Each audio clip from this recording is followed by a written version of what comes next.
لوگ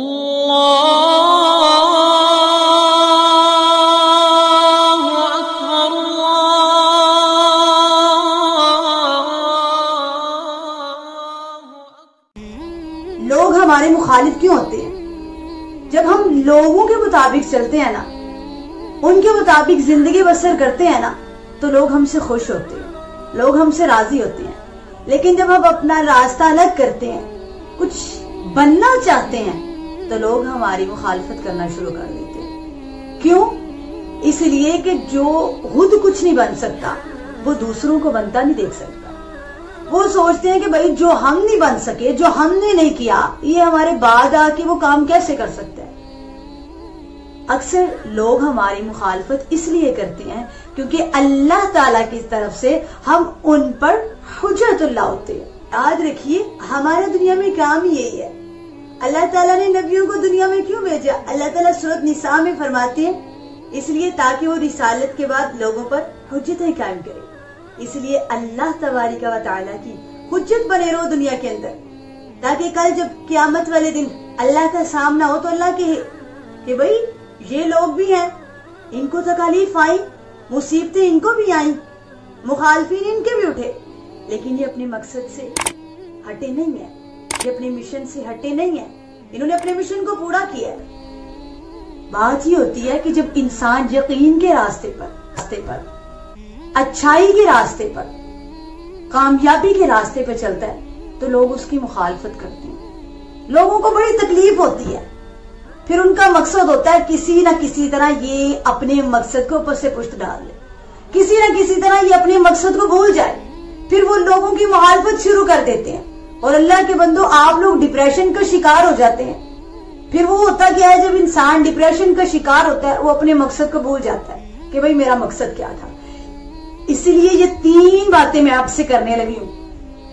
ان باتوں کو ہمیشہ ذہن نشین کریں، ان باتوں کو ہمیشہ یاد رکھیں. سب پہلی بات یہ ہے، پہلی اور سب سے اہم بات یہ کہ اپنے آپ کو ذہنی طور پر تیار رکھیں. اپنے آپ کو ذہنی طور پر اس بات کے لیے تیار رکھیں کہ تکلیف کبھی بھی آ سکتی ہے، مصیبت کبھی بھی آ سکتی ہے، مخالفین کبھی بھی اٹھ سکتے ہیں. اس کا پھر یہ فائدہ ہوتا ہے، اس کا فائدہ یہ ہوتا ہے کہ جب انسان ذہنی طور پر تیار ہوتا ہے نا، تو جب اس پہ کوئی تکلیف آئے، مصیبت آئے یا کوئی اس کے مخالفین اٹھے تو اس کو کچھ نہ کچھ اس کے لیے آسانی ضرور ہوتی ہے. کیوں؟ کیونکہ وہ ذہنی طور پہ تیار تھا. اس کے برعکس جو ذہنی طور پہ تیار نہیں ہوتا تو اس کو جب ایسا دن دیکھنا پڑے نا، وہ بری طرح الجھ جاتا ہے، وہ بری طرح ٹوٹ جاتا ہے. اس کی مثال اس طرح میں چھوٹی سی ایک مثال دوں گی کہ دیکھیں جب ایک شخص کرائے کے مکان پہ رہتا ہے نا، تو جب اس کا اس چیز میں ذہن بنا ہوتا ہے کہ بھئی یہ میرا اپنا مکان نہیں ہے، میں کرائے کے مکان پہ رہ رہا ہوں، مالک مکان کبھی بھی آ سکتا ہے اور آ کے مجھے کہہ سکتا ہے کہ بھئی مکان خالی کرو. اس لیے وہ اپنے آپ کو اس چیز کے لیے ذہنی طور پر تیار رکھتا ہے، اس دن کے لیے ذہنی طور پر تیار رکھتا ہے. اس پہ جب وہ دن آتا ہے اس کو اس کی تکلیف میں کم از کم کمی ضرور ہوتی ہے. کیوں؟ کیونکہ وہ اس دن کے لیے ذہنی طور پر تیار تھا. اس کے برعکس وہ کرایہ دار جو ذہنی طور پہ تیار نہیں ہے، جس نے ذہنی طور پہ یہ دن دیکھنے کے لیے خود کو تیار نہیں کیا، تو جب مکان مالک اس کو آ کے کہتے ہیں نا کہ میرا مکان خالی کرو، تو اس کے لیے قیامت ٹوٹ پڑتی ہے. اس کی ایسی کنڈیشن ہوتی ہے جیسے اس پہ قیامت ٹوٹ پڑی ہے. اس کی ایسی کنڈیشن ہوتی ہے جیسے اس پہ قیامت ٹوٹ پڑی، وہ واویلا کرتا ہے. اس لیے سب سے اہم بات یہ ہے کہ خود کو ذہنی طور پر ہر وقت تیار رکھنا چاہیے کہ مصیبت کبھی بھی آ سکتی ہے، تکلیف کبھی بھی آ سکتی ہے. دوسری بات کہ اعلیٰ سے اعلیٰ نیکوکاروں پر بھی تکلیف آ سکتی ہے. اس چیز کو ہمیشہ یاد رکھنا کہ اعلیٰ سے اعلیٰ نیکوکاروں پہ بھی مصیبتیں آ سکتی ہیں.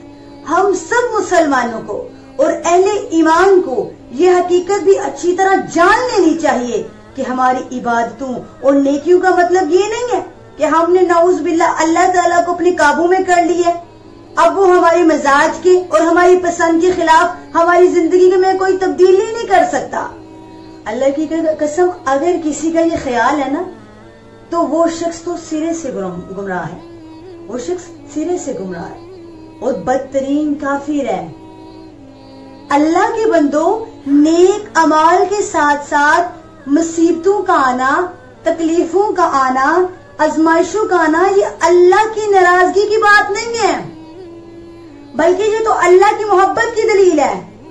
آپ کو رسول اللہ صلی اللہ علیہ وآلہ وسلم کی وہ حدیث یاد نہیں ہے جس میں آپ نے ارشاد فرمایا کہ اگر کسی شخص کو اللہ تبارک و تعالی اس کی نافرمانی کے باوجود بھی رزق عطا کرتا ہے، اس کی شان و شوکت کو بڑھاتا ہے، تو یہ اللہ اسے ڈیل دے رہا ہے، اللہ تعالیٰ کی طرف سے اس کے لیے ڈیل ہے، نہ کہ اس کی رحمت۔ اور ہمارے ہاں اکثر یہ ہوتا ہے، لوگ باتیں کرتے ہیں کہ بھئی وہ انسان نافرمان ہے، لیکن اللہ نے اس کو اتنی آسائشیں دی ہیں، اتنا مال دیا ہے، اتنی عزت دی ہے اللہ نے اس کو، اور اس کے برعکس وہ دیندار ہے، متقی پرہیزگار ہے، جس نے ساری زندگی نمازیں پڑھنے میں گزار دی، وہ تکالیف میں ہے، مصیبتوں میں ہے، مشکلوں میں ہے۔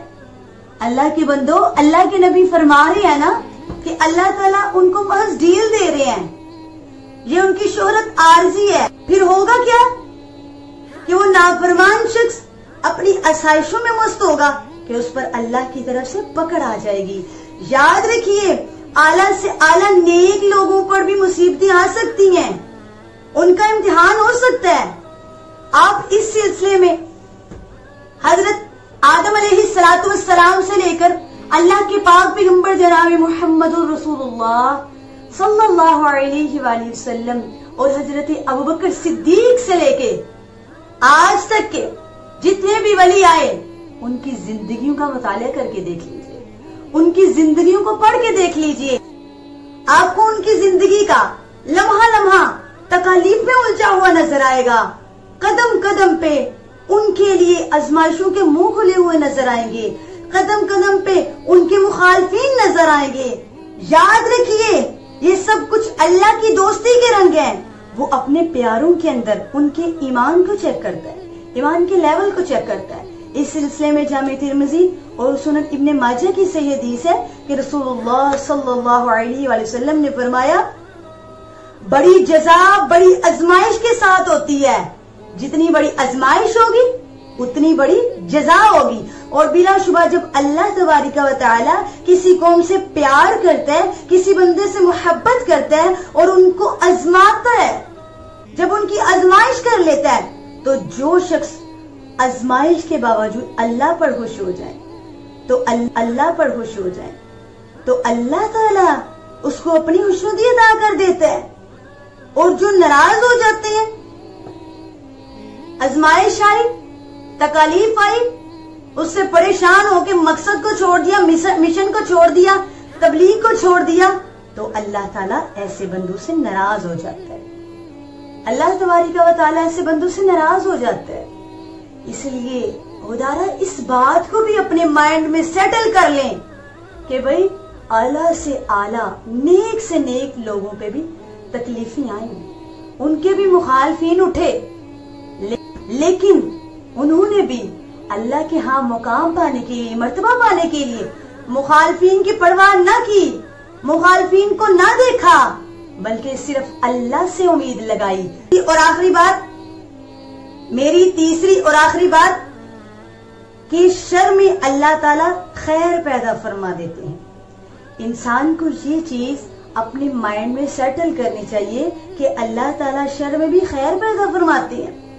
آنے والے مخالفین کو، آنے والے جو آپ کی مخالفت کرتے ہیں، آنے والی آزمائشوں کو، تکالیف کو اپنے اوپر مسلط مت کریں، نہ ہر وقت ان کے بارے میں سوچتے رہیں اور نہ ہی اپنی زبان سے گلے شکوے کریں، بلکہ کوئی بھی دکھ، پریشانی اور مصیبت آئے تو اللہ کی خدمت میں یہی گزارش کریں، اے میرے مولا، میں تیرے فیصلوں پر دل سے خوش ہوں، راضی ہوں، اس آزمائش کو میرے لیے رحمت بنا دے، اور بظاہر اس شر میں میرے لیے کوئی خیر پیدا فرما دے۔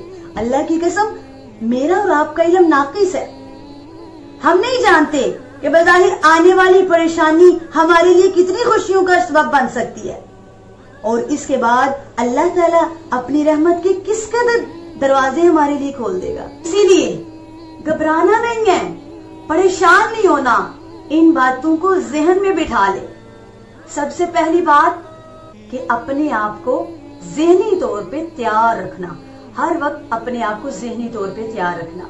کس چیز کے لیے؟ کہ مخالفین کبھی بھی اٹھ سکتے ہیں، آزمائش کبھی بھی آ سکتی ہے، چاہے وہ جس مرضی صورت میں ہو۔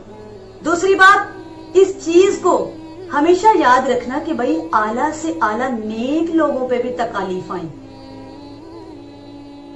آپ نے اس بات سے، اس مثال سے یہ سمجھنا ہے کہ دیکھو اللہ کے نبی کو لوگوں نے پتھر بھی مارے، لیکن اللہ کے نبی دعوت توحید دینے سے باز نہیں آئے نا، اسی لیے آپ کو کوئی پتھر بھی مار جائے نا تو آپ نے پریشان نہیں ہونا، مشن سے نہیں ہٹنا، اللہ سے دعا کرنی ہے استقامت کی اور آگے بڑھتے جانا ہے۔ لاسٹ بات میں نے کیا کی تھی کہ اللہ شر میں خیر پیدا فرما دیتے ہیں۔ لوگوں کی باتوں کو اپنے اوپر مسلط نہیں کرنا، ہر وقت اس کے بارے میں نہیں سوچنا، بلکہ یہ چیز کو مائنڈ میں رکھنا کہ اللہ تعالیٰ شر میں خیر پیدا فرماتے ہیں، جس چیز کا ہمیں علم نہیں ہے۔ انشاءاللہ آپ کامیاب انسان بن جائیں گے۔